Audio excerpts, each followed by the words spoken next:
다시 한번 주임법 계속 확인해 보겠습니다. 그래서 자 구조부터 보시게 되면 주임법의 존재 목적이라고 하는 거 세입자 보호에 주된 목적이 있었고요. 그래서 다시 한번 주임법 다 적용합니다. 주택임대차에는 다 적용하는데 딱 하나 일시 사용을 위한 주택임대차에는 주임법을 적용하지 않는다. 이런 세입자는 보호할 가치가 없다. 이런 취지가 될 것이고요. 두 번째 이슈, 임대차 기간 기본 2년으로 보게 됩니다. 따로 정함이 없어도 2년이 되게 될 것이고요.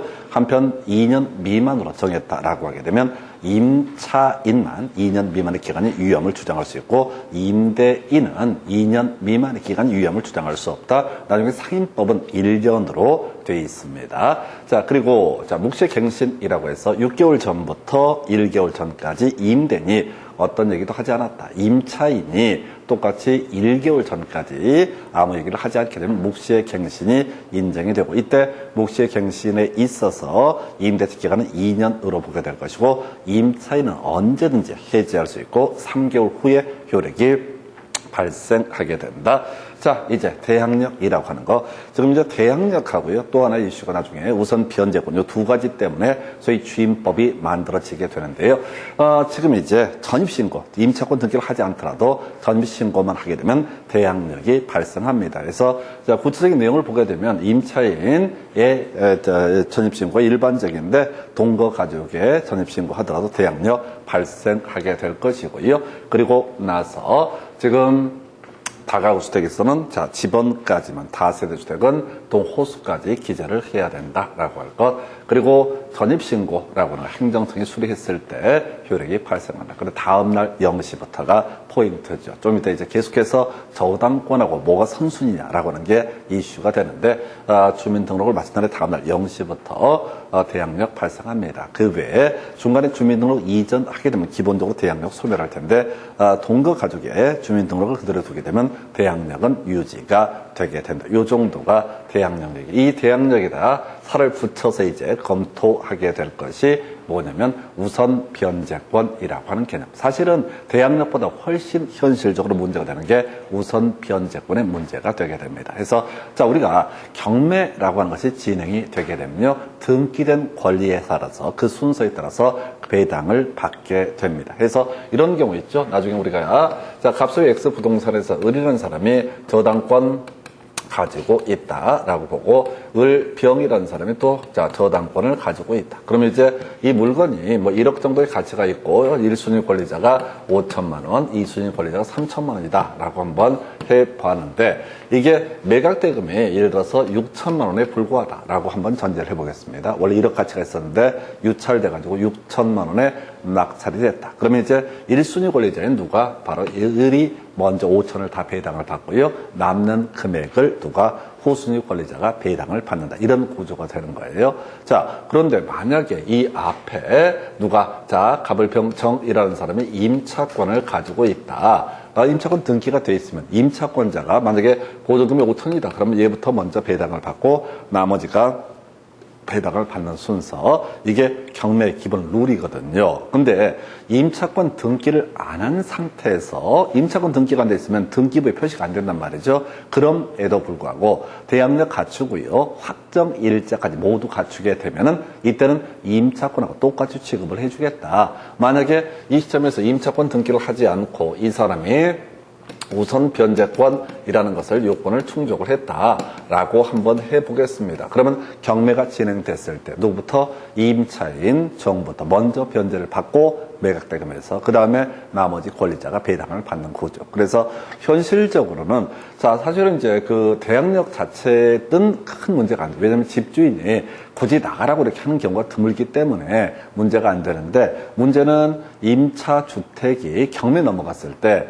이게 후순위로 밀려버리게 되면 어떤 문제가 있다. 10원도 건지지 못하고 다 쫓겨나는 그런 문제가 발생할 수 있습니다. 그래서 바로 우선 변제권이라는 개념이 이슈가 되게 될 텐데, 자, 관련해서 이제 몇 가지 쟁점 여기서부터 이제 봐야 되는데요. 자, 지금 대항력에 같이 말 붙여서 요거 하나 더 보실 게 있어요. 자, 보증금 반환 청구권이라고 해서 대항력이 발생했다라고 전제하면 임차 주택의 양수인 원칙적으로 종전 임대인의 임차인에 대한 보증금 반환 청구권을 반환 의무를 부담을 하게 된다 해서 대항력이 있는 임차인은 임대차가 중간에 종료가 되면 새로운 집주인한테 임차 보증금 반환을 청구할 수 있다. 큰 의미 없고요. 이게 조금 어려워요. 그래서 지금 뼈대를 보셔야 돼. 대항력 있다라고 전제했을 때, 대항력 있다고 쓸 때 뭘 할 수 있다고요?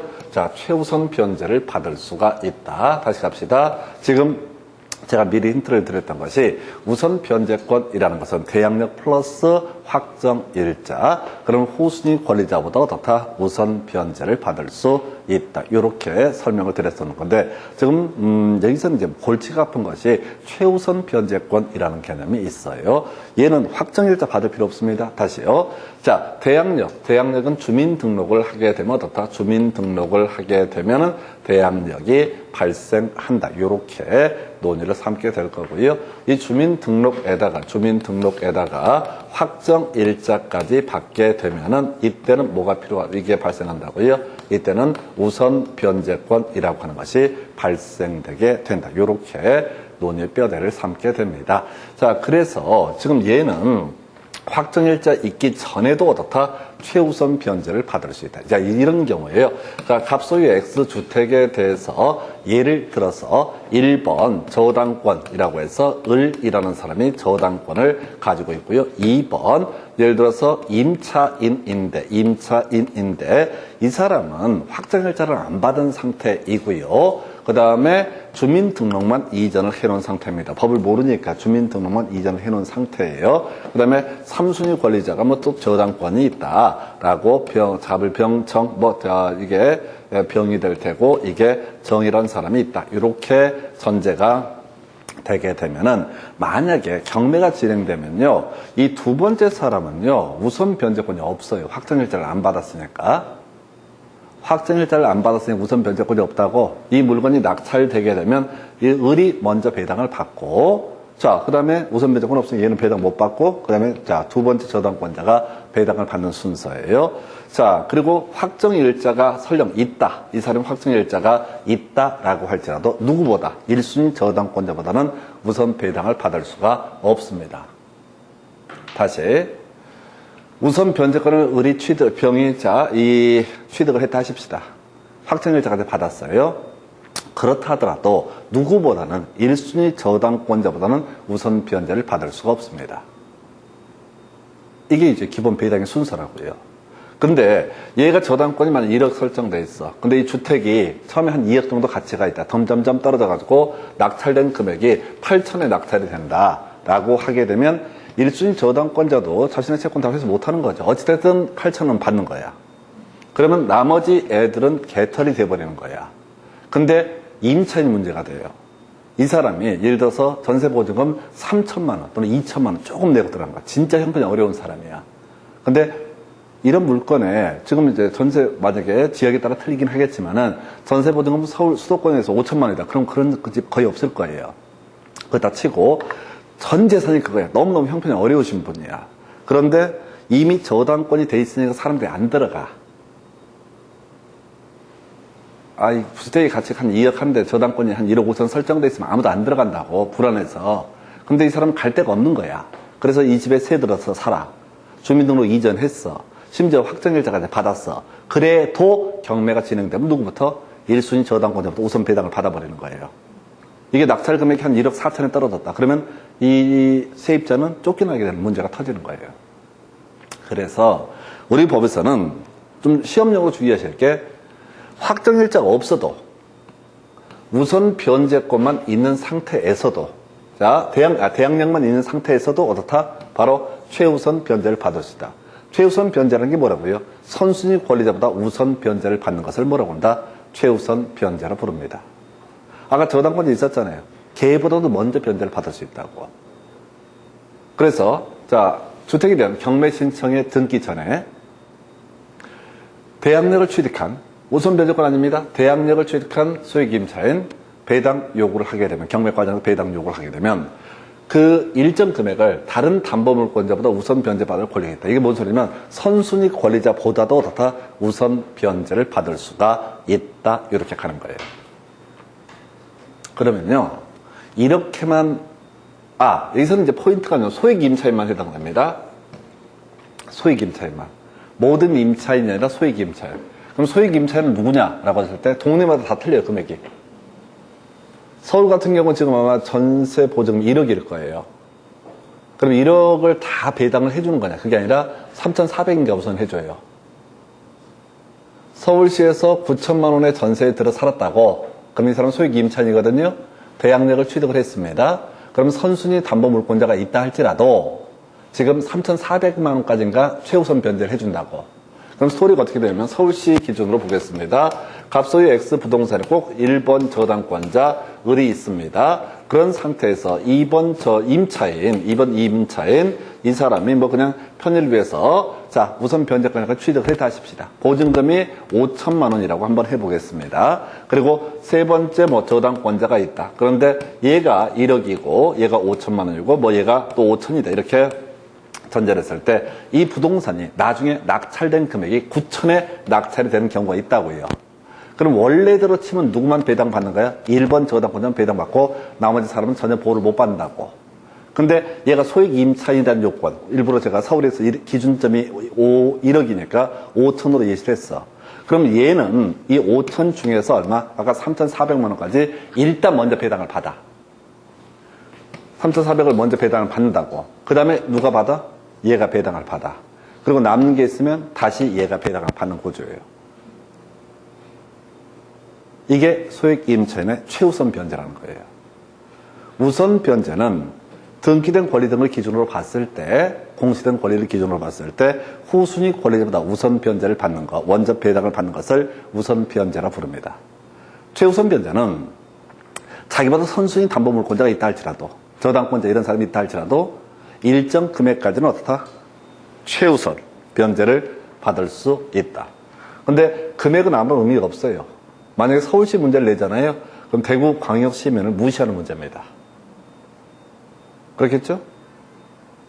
아니 뭐 전 지역의 금액을 다 외우시오 이렇게 했다고 쳤을 때 만약에 서울시 문제를 낸다고 하면 서울시민을 특별히 우대하는 문제가 돼버린다고. 확률상 자기 동네 걸 외울 가능성이 높으니까.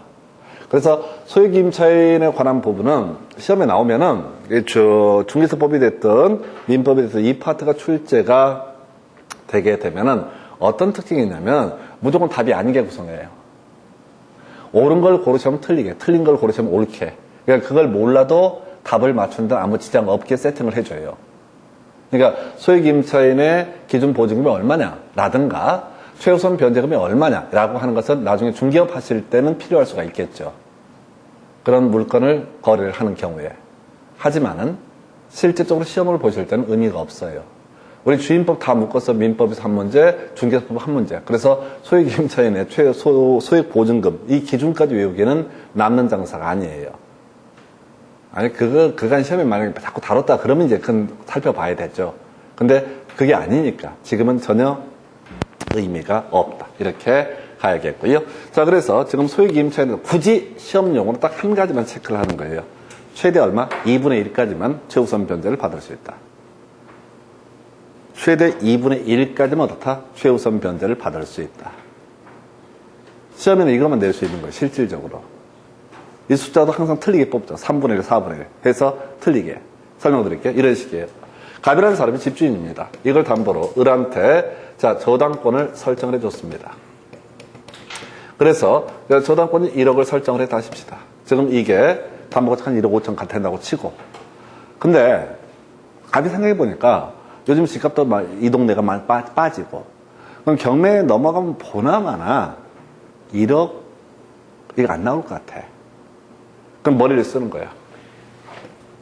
병, 정, 모, 뭐 하여튼 이렇게 고모딸, 이모네 아들, 조카 뭐 등등등을 다 소액 임차인으로 넣어버리는 거야. 경매 아까 경매 신청에 등기 전에 라고 돼 있잖아요. 이때까지만 대항력을 갖추면 된다고. 그러니까 지금 예를 들어서 은행에서 얘기를 했다고. 자 12월 16일까지 돈을 갚지 않으면 17일날 경매 청구 들어갑니다라고 통지서가 날라왔다고. 그러면 이 사람은 지금 한 일주일 남았잖아요. 그러면 고문했다. 방이 3개라고 치면 3명한테 뭘 하면 돼? 소액 임차인으로 임대차 계약을 체결을 해버리는 거예요. 그리고 원래 놀러 왔던 애들이야. 거기다 예를 들어 계산의 편의를 위해서 만약에 이 지역이 서울시라고 전제를 하게 되면 그냥 복잡하니까 3,400으로 해서 소액 임차인 최우선 변제받을 수 있는 금액만 딱 임대차 계약을 체결을 해버려요. 그러면 저당권자는 그것도 모르고 경매 신청에 등기를 합니다. 자, 최선순위니까. 근데 다 죽었어, 이제 돈 안 갚으면 경매 붙여버릴 거야. 그래서 붙였는데 이게 나중에 한 1억 정도의 당첨이 됐다 하십시다. 매각이 됐다 하십시다. 그럼 이 사람 채권 보존 받는 줄 알았었는데 갑자기 짠! 하고 나타나서 나 소액 임차인 고모 아들, 나 소액 임차인 이모 딸 이런 식으로 촉촉 치고 나와. 그러면 선순위 저당권자 개털 만들어 버릴 수 있습니다. 안주택 소유자가 대가리를 굴린다고 돈 갚을 의사 없게. 어떻게든 이 돈을 빼돌려야 되니까 이렇게 해버리면은 선순위 저당권 제도가 형해가 돼버리는 거야. 주택담보대출을 실행한 은행에서는 무너져 버린다고요. 이런 일이 터지면. 그래서 얘들 다 묶었을 때도 얼마? 최대 전체 주택가격이 얼마? 2분의 1까지만 어떻다? 최우선 변제권을 인정을 한다. 그러면 이제 이런 개념들이 전제가 되면 은행에서 주택담보대출을 실행을 할 때 금액 계산하는 거죠. 최우선 변제권 몇 명이 들어갈 수 있는가 등등등을 계산해서 어떻다? 대출 가능 금액을 설정해 주는 방식. 얘기 길게 들어갔는데 결국 하나만 기억하시면 됩니다. 대항력이라고 하는 것이 발생하게 되면 대항력이 있으면은 대항력만 가지고 뭘 할 수 있다? 일정한 요건에서 최우선 변제를 받을 수 있다. 다만 소액 임차인이라는 요건을 충족을 했을 때 말이죠. 이렇게 해석을 해야 되겠고요. 자, 대항력의 소멸 사유에서 아까 이제 봤던 주제들인데요. 이렇게 되어 있죠. 대항력은 임차인이 주민등록을 이전하면 대항력 상실하게 된다. 아까 물론 이제 동거가정 남겨두면 그렇지 않다 이렇게 갈 테고요. 두 번째 경매라고 하는 거, 요거는 우리 저당권 할 때 공부했던 주제인데요. 말소 기준 권리라는 개념을 설명을 드렸던 바가 있습니다. 그래서 말소 기준 권리는요, 저당권, 근저당권, 담보 가등기, 압류, 가압류, 경매, 개시 결정, 등기까지를 뭐라고 그런다? 말소 기준 권리라고 얘기를 하게 됩니다. 말소 기준 권리.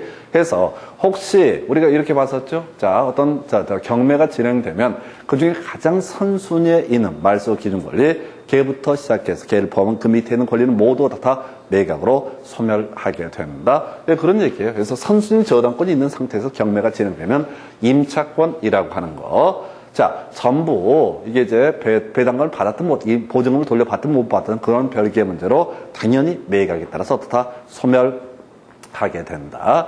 물론 이제 선순위가 되면 얘기가 달라지죠. 말소 기준 권리 위에 있으니까 매수인이 인수를 하는 그런 구조가 되게 될 것이고요. 혼동이라고 하는 거. 요 근래 28회 때 한번 나왔어요. 자, 요건 내용 보지 마시고 혼동이 뭐 있었죠? 소유권하고 소유권 외의 권리가 한 사람에게 귀속되게 된다라고 했을 때 뒤에 있는 권리라고 하는 거. 꼴이 없으면 어떻다? 혼동으로 소멸하게 된다. 어떤 얘기냐면 갑소유의 X주택에 대해서 을이 임차인의 지위를 가지고 있습니다. 임차권을 가지고 있어요. 그런데 이 사람이 이 주택의 소유권을 취득을 하게 된다라고 전제를 했을 때 뒤에 꼴이 없으면 어떻다고 했어요? 뒤에 있는 권리는 혼동으로 소멸하게 된다. 어떤 얘기냐면 이 사람이 새 들어 사는 이 주택이 경매 물건으로 나왔다고요. 경매 물건 나왔을 때 임차인이 혹시 얘한테 이 물건을 낙찰을 받아버렸다라고 하면 어떻다? 낙찰을 받았다 그러면 당연히 어떻다? 임차권은 소멸하게 됩니다. 그 얘기를 달리 표현하면 임대차 계약 자체가 어떻다? 자동으로 종료되게 된다. 저희가 두 개를 다 갖고 있으니까 필요 없죠. 그럼 이게 좀 복잡할 수 있는 경우가 이런 경우 있어요. 갑이라는 사람의 소유권 X주택에 대해서 예를 들어서 자, 먼저 을이라는 임차권이 있다고 하겠습니다. 병이라는 병이 저당권을 가지고 있다. 그래서 얘가 경매 청구를 해서 병이 경매 청구를 해서 이게 경매로 넘어가게 되면은 자, 일단은 원래 논리 구조는 뭐냐면 대항력 갖고 있으니까 얘는 뭐야? 그냥 매수인에게 인수가 돼야 정상입니다. 말소 기준 권리 뭐라고 했어요? 저당권, 근저당권, 담보가 등기, 압류, 가압류, 경매, 개시, 결정, 등기 이 중에서 가장 선순위에 있는 권리를 뭐라고 한다? 말소 기준 권리. 그래서 이 밑에 권리가 뭐가 있든 간에 말소 기준 권리는 병의 저당권이 되게 됩니다. 그래서 경매가 이루어지게 되면 어떻다고요? 이때 예부터 밑에 있는 권리는 매각하고 소멸합니다. 근데 자 누군가 낙찰을 받았다 하십시다. 그러면 병의 의뢰 임차권은 기본적으로 살아있는 거예요. 근데 얘가 이 소유권을 낙찰을 받았다. 그럼 소유권도 가지고 있고 지상권도 가지고 있으니까 임차권 자체가 사라져버리게 되는 겁니다. 이 사람의 모든 권리가 귀속이 되게 된다. 근데 이때는 뭐 그런 논리 구조가 되겠죠. 얘가 만약에 이 주택을 만약에 1억에 낙찰을 받았다. 배당금 내겠죠? 매각대금을 완납하겠죠? 다시. 지금 이 사람이 세입자인데 보증금이 3천이었다고 치고요. 3천만 원의 보증금을 가지고 있었다. 근데 두 번째 권리자인 저당권자 경매 청구를 했다고요. 그럼 누가 낙찰을 받든 간에 최선순위로 누가 배당을 받는다? 임차인이 배당을 받을 거예요. 뒤에 확정일자 받았다고 쳤을 때 이렇게 얘가 배당을 받을 거예요. 근데 지가 입찰을 하는 경우 있을 거라고요. 그래도 그 논리 구조는 뭐라고요? 자기가 먼저 3천만 원 배당 받고 나머지 권리자가 뒤에 있는 권리자가 배당을 받는 이런 구조가 되게 될 겁니다. 자, 어찌됐든 간에 혼동 있게 되면 한 사람에게 두 개의 권리가 소유권과 소유권 외의 권리가 귀속이 됐다라고 했을 때 뒤에 있는 소유권 외의 권리는 존속시킬 필요가 없는 경우 우리가 공부할 때는 뒤에 꼴이 없으면 어떻다? 혼동으로 소멸하게 된다. 이렇게 논의를 했던 바가 있습니다. 그래서 뭐 큰 정도 안 되겠고요. 이 정도가 대항력. 그래서 제일 어려운 게 최우선 변제권 하면 마치 확정일자가 있어야지 최우선 변제를 받을 수 있는 것처럼 착각한다고요. 우선 변제권이 있어야지 최우선 변제를 받을 수 있는 것으로 착각하는데 그게 아니라 바로 대항력 있게 되면 어떻다? 그 자체로 최우선 변제권이 발생하게 됩니다. 이게 좀 주의하셔야 돼. 공부하다 보면 자꾸 우선 변제권은 뭐라고요? 뒤에 있는 사람보다 우선 배당받을 수 있는 권리는 뭐라 부른다? 우선 변제권. 최우선 변제권은 뭐라고요? 선순위 권리자보다 우선 변제를 받을 수 있는 권리를 최우선 변제권이라고 부르게 됩니다. 그래서 이렇게 이제 가게 될 텐데, 자, 우선 변제권 이제 보겠습니다. 자, 지금 대항력 얘기 미리 드렸고, 우선 변제권도 사실 개념을 설명드렸습니다. 자, 원래 이제 임차권 등기를 하게 되면 대항력도 발생하고요. 경매가 진행됨에 있어서 후순위 권리자보다 다 우선 변제를 받을 수가 있다. 이렇게 가는 건데, 자, 다시. 대항력 갖고 있으면은, 자, 그 다음에 확정일자라고 하는 거 먼저 볼까요? 자, 임차인이 대항력 요건 갖추고요. 임대차 계약서에다가 확정일자까지 받게 되면은 경매 과정에서 이때는 선순위 권리자가 아니라 후순위 권리자보다 우선 배당을 받게 된다. 이걸 우리가 우선 변제권이라고 부르게 됩니다. 확정일자는요, 등기자 동사무소 이런 데 가가지고 계약서에 도장받는 것을 얘기하게 됩니다. 자, 그러다 치고 우선 변제권 그리고 우선 변제권은 대항력권 확정일자를 모두 갖춘 날의 다음날 0시부터 발생을 한다 해서 이런 경우가 있어요. 자, 임대차 계약 갑소유 X주택에 대해서 을과 임대차 계약을 체결을 하게 됩니다. 을과 임대차 계약을 체결을 해요. 자, 그런데 계약 체결일이 언제냐면 5월 1일이야. 그리고 이 사람이 확정일자를 받은 날이 5월 2일이야. 확정일자는 5월 1일 날. 동사무소 가서 먼저 확정일자를 받는 거예요. 근데 실제 이사가 들어온 게 5월 6일이야. 그러면 전부를 다 인도를 받은 시점이 5월 6일이라는 얘기입니다.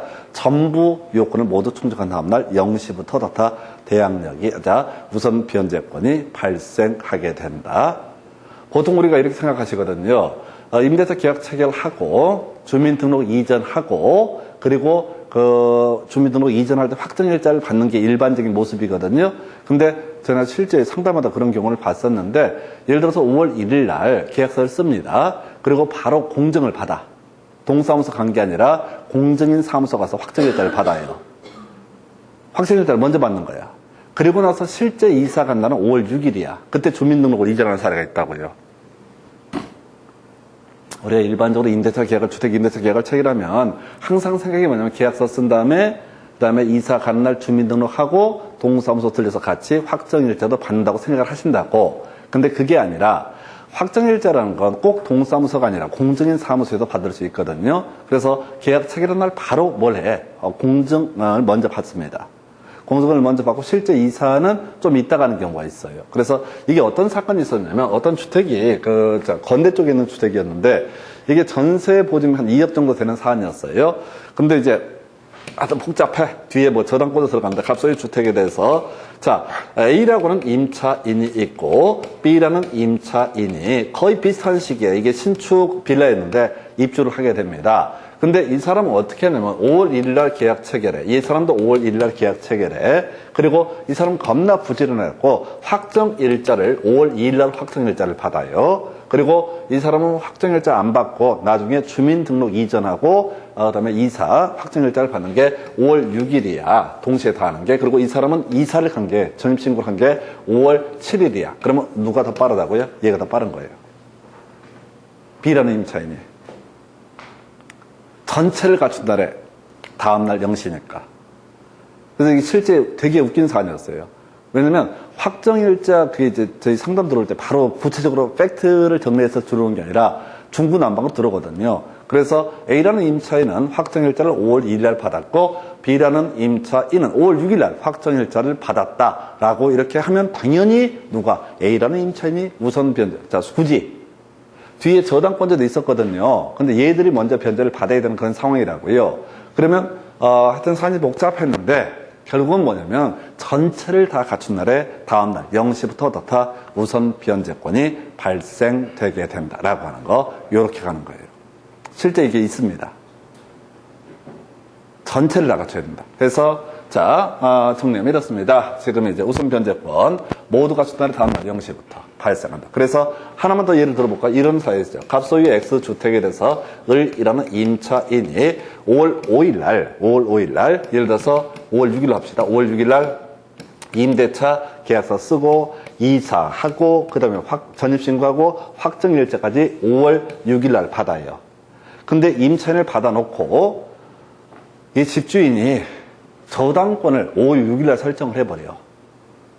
그러니까 준비 다 하고 전입신고 확정일자고 이번에 이제 확정일자까지 오후 2시 반까지 다 마쳤다고 안도의 한숨을 쉬고 있는데 집주인은 그 시간에 은행 가서 5월 6일 날 오후 3시에 미리 다 계약 다 잡아놓은 거야. 일정을, 스케줄을.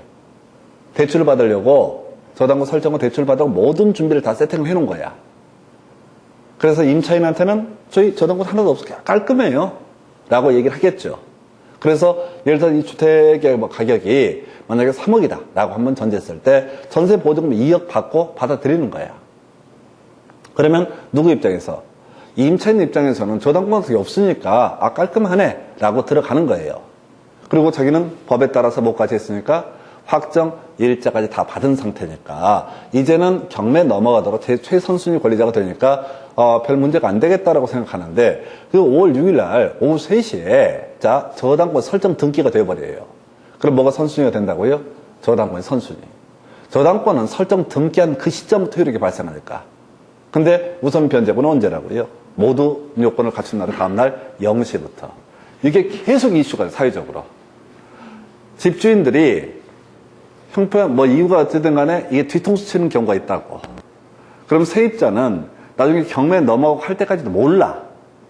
경매 넘어가는 순간도 몰라. 자기가 선순위 권리자로 생각하고 있으니까. 법원에서 서류가 와도 눈도 깜짝 안 해. 야, 우리 확정일자까지 받아놨잖아, 다. 근데 저당권 없었잖아. 뒤에 저당권 설정했나 보지. 아니, 그 사람도 먼저 설정한 거야. 효력 발생 시기는. 이게 이제 문제가 되는 게 이런 사례. 그래서 다음날 0시. 이게 현실적으로 문제가 되고 시험 문제 구성할 때는 꼭 그래요. 설정일자, 저당권 설정일자와 확정일자가 동일한 그런 사안에서 저당권자가 임차권자보다 우선한다라고 하는 거 선순위 권리자가 된다. 이렇게 기억을 해 주셔야 됩니다. 자, 그 다음에 이제 요거 존속 요건이 중간에 이사 가기는 못하고요. 우선 변제권 상실하게 됩니다.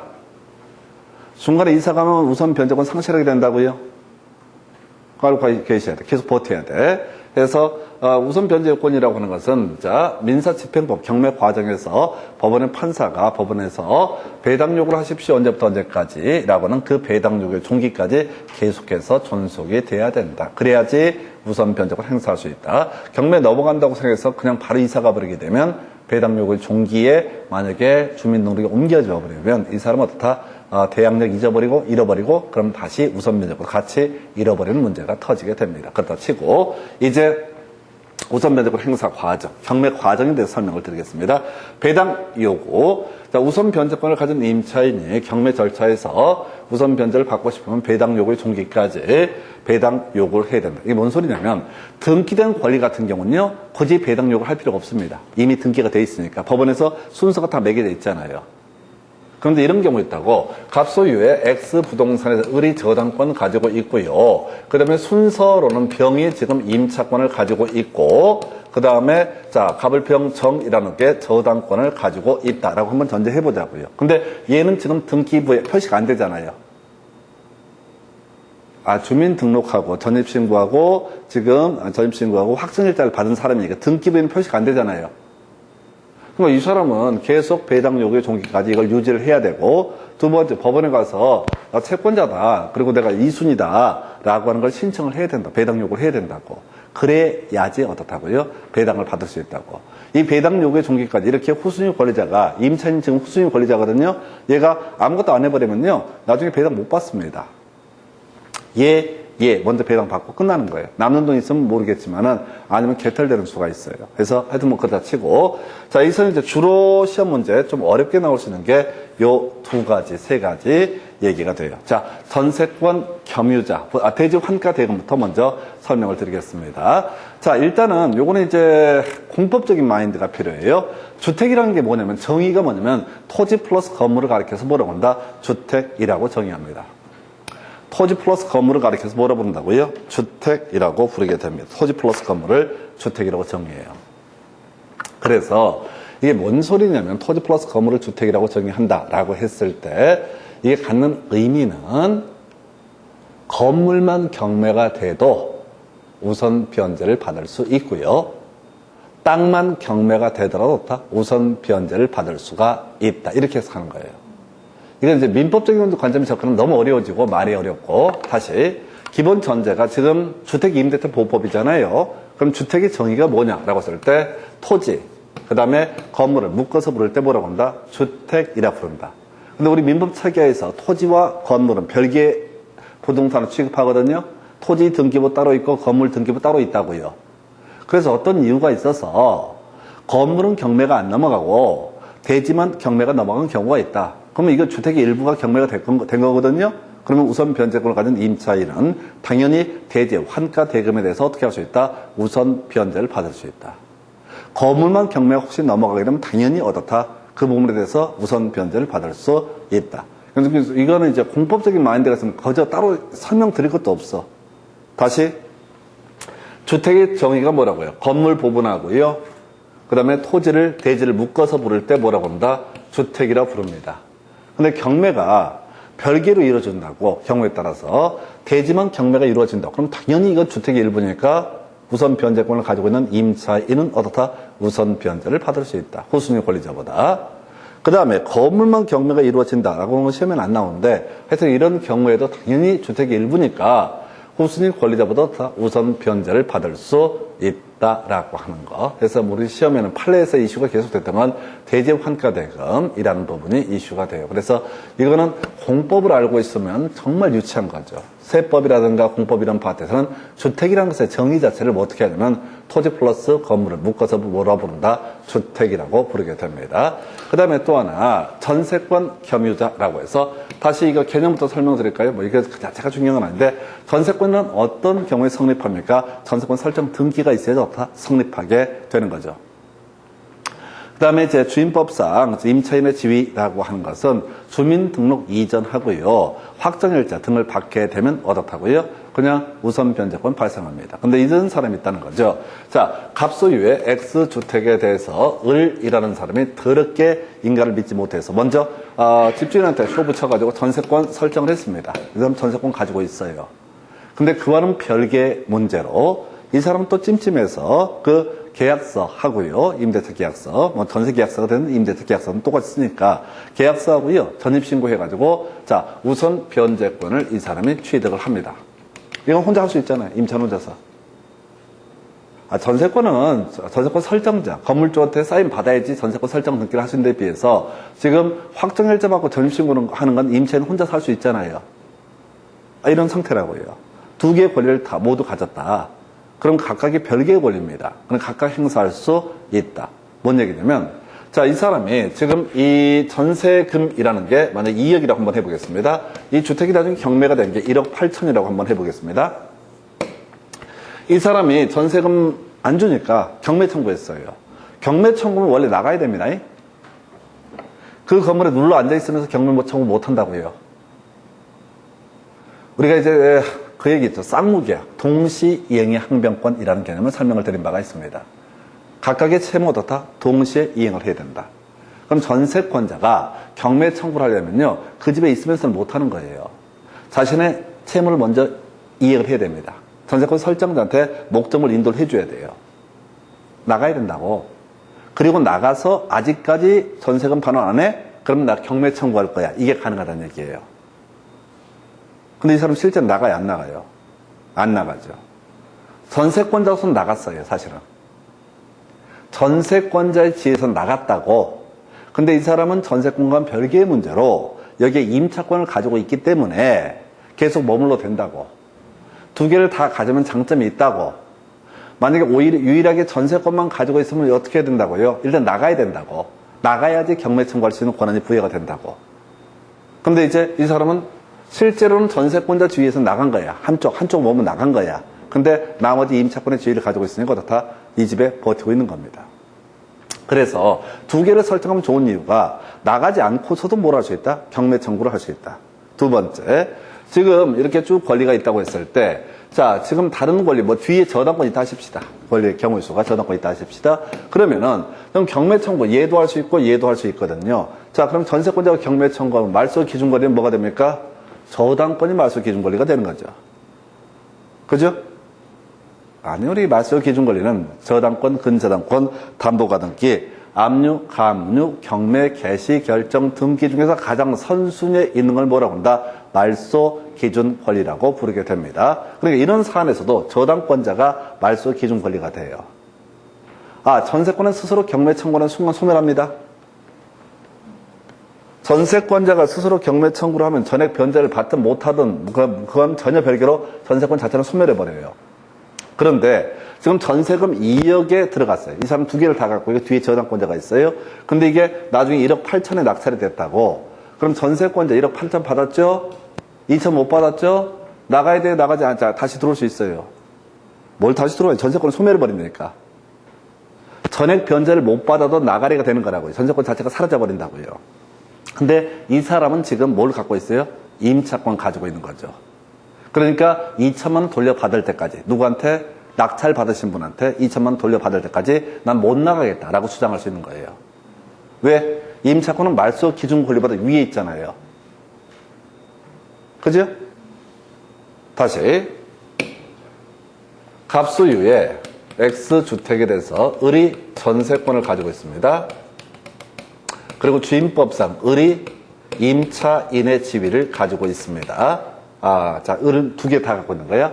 그 다음에 병이 저당권을 취득한 상태예요. 자, 그래서 을이 전세권자의 지위에서 경매 청구를 한다고요. 그럼 말소 기준 권리는 뭐가 된다고요? 저당권이 되는 거야. 그럼 얘 밑에 있는 권리는 모두 다 매각으로 소멸합니다.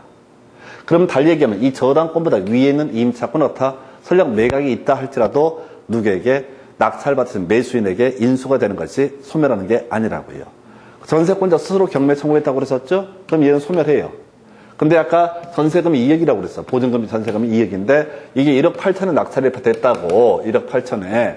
그럼에도 불구하고 자, 전세권은 이미 소멸하는데 이 사람 임차인의 지위에서는 받을 돈이 얼마가 남아있어요? 2천이 남아있다고. 2천 돌려줄 때까지는 어떻다? 이 집에 머무를 수 있다. 이 얘기를 거창하게 얘기하면 뭐라고요? 전세권하고 임차권은 각각 별개의 권리이기 때문에 각각 행사할 수 있다. 전세권자 입장에서 나가야 한다고 해서 임차권이 같은 몸이니까 꼭 나가야 되는 게 아니다. 전세권자 입장에서는 전액 변제를 못 받더라도 이미 소멸한 데 비해서 임차권자 입장에서는 아직 2천만 원 받을 돈이 있기 때문에 나가지 아니할 수 있다. 내용은 단순해요. 근데 여기서 굳이 이제 시험용으로 접근할 때는 뭐라고요? 각각 행사할 수 있다. 이걸로 끝나가는 거라고.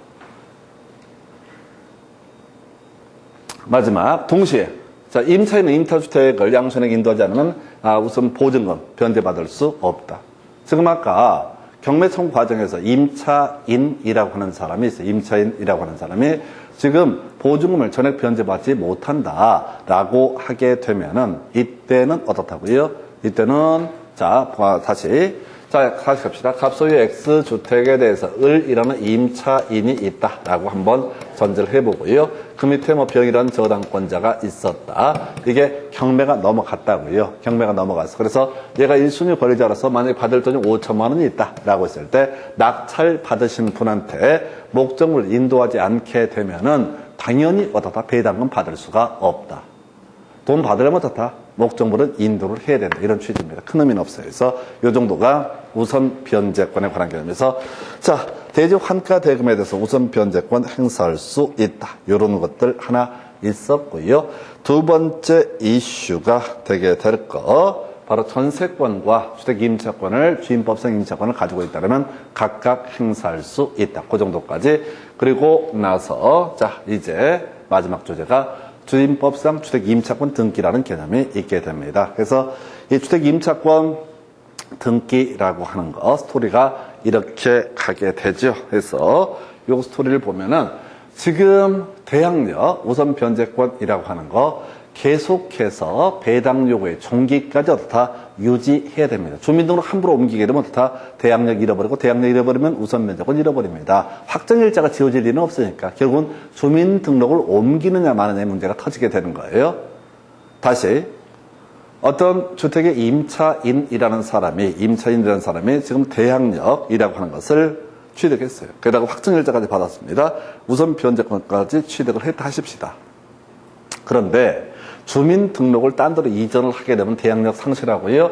우선 변제권도 같이 상실하게 됩니다. 그래서 지금, 자, 갑소유의 X주택에 대해서 을이라고 하는 이 사람이, 자, 임차인이고요. 주임법상 임차인이 되게 될 것이고, 자, 대항력, 우선 변제권 모두 가지고 있다라고 한번 전제를 해보겠습니다. 근데 중간이라도 주민등록 이전하면 어떻다고요? 이 지위를 모두 잃어버린다고. 그래서, 자, 임대차가 종료가 된 시점에서 이 집주인이 보증금을 반환하지 않게 되면은 임차인은 미쳐버려요. 함부로 잘못 나갔다가는 어떻게 돼요? 주민등록 이전했다가는 나중에 경매 넘어가 버리면 전혀 보호를 받지 못하는 문제가 터지는 거예요. 다시, 집주인 보증금을 안 줬다고. 근데 뭐 이게 저당권 밑에 있다 하십시다. 병이라는 사람이 저당권을 가지고 있다고 한번 전제를 해보자고요. 그럼 이 상태에서 이 사람이 이사를 가버리면 어떻다고요? 대항력 우선 배당을 상실하게 되는 거죠. 그럼 누구부터 배당을 받아? 이 병이라는 사람부터 먼저 배당을 받는 문제가 터지게 된다고요. 그러니까 이 사람은 사연이 있어 딴 데로 이사를 가야 돼. 주민등록 옮겨야 돼. 그래도 옮길 수가 없어. 옮기면 큰일 나. 미쳐버리는 거죠. 그때 이사는 가야겠고 임대차는 종료가 되는데 보증금 반환하지 않게 되면은 이 사람이 이제 취할 수 있는 방법이 법원에다가 임차권 등기 명령을 내려주십시오라고 하는 임차권 등기 명령을 신청합니다. 누구한테 명령을 내려달라라는 얘기냐면 등기소에다 명령을 내려주십시오라는 얘기예요. 왜? 집주인은 임차권 등기를 안 해주니까. 두 번째, 집주인이 임차권 등기를 해준다 한들 의미가 없어요. 지금은. 이미 저당권 설정이 되어버린 상태니까 후순위 권리자가 되는 문제가 있거든요. 얘는 몸으로 떼고 있어야 돼, 그 집에. 그게 이제 문제가 되는 거예요. 근데 사람마다 사연이 있어 주민등록을 옮겨야 될 사연이 있을 수가 있을 때, 그때 임대차가 종료가 됐을 때 이 주택 임차인이 어떻게 그 법원에다가 임차권 등기 명령을 신청을 하게 됩니다. 그러면 이제 법원에서는 주택 임차권 등기를 등기소에 촉탁을 합니다. 야, 등기해줘라 라고. 그러면 등기부에는 어떻게 되는 거냐면 여기에 지금 아까 순서가 이런 식으로 하는 거예요. 자, 갑이 소유의 을이 지금 이제 임차권 가지고 있는 주임법상 임차권을 가지고 있는 상태였었고요. 대항력 우선 변제권이 이미 먼저 선순위로 발생했어요. 그런 상태에서 나중에 꼭 저당권 같은 게 하나 있어야 돼. 병이 저당권을 가지고 있다. 그런데 저당권이 있고요. 그 다음 단계에서 갑을병정이라고 하는 사람이 이때 임차권자 등기라는 것을 하게 됩니다. 근데 임차권 등기는 뒤에 있어 상관이 없는 게 미리 대항력 우선 변제권 취득한 날짜 다 표시를 해줘요. 다시 이 임차권 등기란 건 법원이 등기소에 촉탁을 한다고요. 야, 등기해줘라. 등기소한테. 그러면 이 주택에다 임차권 등기를 해준다고. 근데 얼핏 보면 순서가 밑에처럼 보이지만은 등기 실행된 날짜는 뒤처럼 보이지만 이 안에 원래 이 사람이 입주한 날짜, 대항력 우선 변제권 취득한 날짜 이런 게 다 표시가 된다고. 그러니까 등기부상은 후순위처럼 보이지만은 실질적으로 얘가 선순위, 병보다는 어떻다? 선순위가 되는 거야. 아니, 임차권 등기 내용이 그렇다고요. 그러면 등기부를 얼핏 보면 뒤에 나와 있는 것처럼 보니까 후순위처럼 보이지만은 그건 아니라 이런 임차권 등기 명령에 따라 주택 임차권 등기는 당연히 이 집이 임차인의 지위를 그대로 승계하는 거예요. 그러면 이제 임차권 등기 명령에 따른 주택 임차권 등기가 이루어지게 되면은 그때는 어떻게 된다고요? 이사 가더라도 대항력 유지, 우선 변제권 유지 그대로 가는 거예요. 그래서 이렇게 되어 있습니다. 주택 임차권 등기가 맞춰지면 대항력 우선 변제권 취득은 별 의미 없죠. 이미 있던 겁니다. 만약에 아무것도 없는 상태에서 하더라도 다 대항력 우선 변제권 취득한다. 근데 주로 이제 현실적으로 뭐라고요? 존속이 된다는 거죠. 그래서 주택 임차권 등기 후에 임차인이 대항력권을 상실하더라도 이미 취득했던 대항력 우선 변제권에는 영향을 미치지 아니하는 그것으로 존속이 됩니다. 그런데 이제 지금 두 가지가 출제 이슈가 되는데요. 이건 지금까지 설명드린 건 이제 배경 설명, 이건 알고 있어야 돼요. 자, 그럼 주택 임차권 등기를 마친 임차인은 이사 가더라도 다 전혀 문제가 되지 않는다. 이게 기본 구조가 되는 거예요. 그다 치고 여기서 제일 큰 문제가 이겁니다. 제2의 임차인. 자, 지금 갑의 이 X주택에 주택 임차권 등기가 되어 있습니다. 촉탁을 해서. 그러면 누가 봐도 법을 아는 사람이 보게 되면은 집주인이 보증금 반환을 못하고 있는 상태다 라고 하는 걸 누구나 다 알 수 있습니다. 등기부를 통해서. 근데 이때 어떤 사람이 제2의 임차인으로 또 등장합니다. 지금 이사 갔잖아요. 빈집이잖아요. 여기에 임차인으로 발을 담근다고. 그러면 제2의 임차인은 전혀 보호를 받을 수 없습니다. 왜? 이 사람 보호할 가치가 법적으로 없는 거예요. 왜? 등기부를 통해서 공시가 됐다고. 지금 집주인이 보증금을 반환을 못하고 있고 등등등 아사리판이라는 걸 딱 보여준 거야. 근데 그거 보고 나서 뻔뻔스럽게 와서 들어온다. 이게 어떤 식이었냐면 이게 이제 이것 때문에 전에 인천에서 큰 사고가 한번 터졌어요. 이게 우리가 공부했던 최우선 변제권이 있었죠. 최우선 변제권이 뭐 있었죠? 주민등록만 이전을 하게 되면 일정 금액까지, 지역에 따라 금액은 달라져. 서울은 아까 3,400 얘기를 했었는데 일정 금액까지 최우선 변제를 받을 수가 있다. 선순위 담보 물권자보다 빨리 라고 했어요. 그러면은 얘는 순서가 보십시다. 만약에 지금 순서가 자 정리하면 갑이 병한테 지금 등기부에는 저당권이 있고요. 그 다음에 을이 아까 주택 임차권 등기가 있다고 했어요. 주택 임차권 등기, 임차권 등기. 근데 얘는 순위가 등기부는 뒤처럼 보이지만 사실은 선순위라고 말씀을 드렸어요. 먼저 대항력 우선 면제권 얻었던 사람이니까. 그런데 이 뒤에 갑을병정이라는 사람이 또 제2의 임차인이다 라고 한번 해보겠습니다. 제2의 임차인은 보호해서는 안 되는 이유로 설명을 드리는 거예요. 만약 제2의 임차인, 소액 임차인으로 요건을 갖췄다. 그 당시 인천에 2,800의 전세를 듭니다. 그래서 중개업자들이 뭐라고 뻥을 치냐면 소액 임차인은 선순위 권리자보다도 2,800까지, 그 당시 인천 금액 2,800이었거든요. 2,800까지는 최우선 변제를 받는다라고 확인 설명을 해버린 거예요. 근데 이 집이 보통 전세 보증금 그당 한 1억 정도 됐던 집이었거든요. 근데 그 장애를 갖고 있는 분이셨는데 그분한테 기업공인중개사가 작당을 하고 사기를 찾거나 아니면 또 모르고 그럴 수도 있고 2,800까지는 무조건 최우선 변제를 받는다. 그러면 이게 실제 경매에 넘어갈 때까지 최소한 6개월에서 1년 걸릴 텐데 그때까지 2,800 내고 사시라. 그럼 법원에서 2,800 돌려주면 그때 딴 데 가서 이사 가시라. 이렇게 확인 설명을 해버린 거예요. 나중에 보니까 이 사람 제2의 유임차였던 거야. 그럼 얘는 보호를 하면 안 돼요. 왜? 이 사람 전세 보증금 받지 못해가지고 이런 복잡한 절차를 거쳐 주택임차권 등기까지 하고 갔단 말이에요. 근데 새로 들어온 세입자가 자기보다 선순위 권리자가 된다. 이건 인정할 수 없는 것이죠.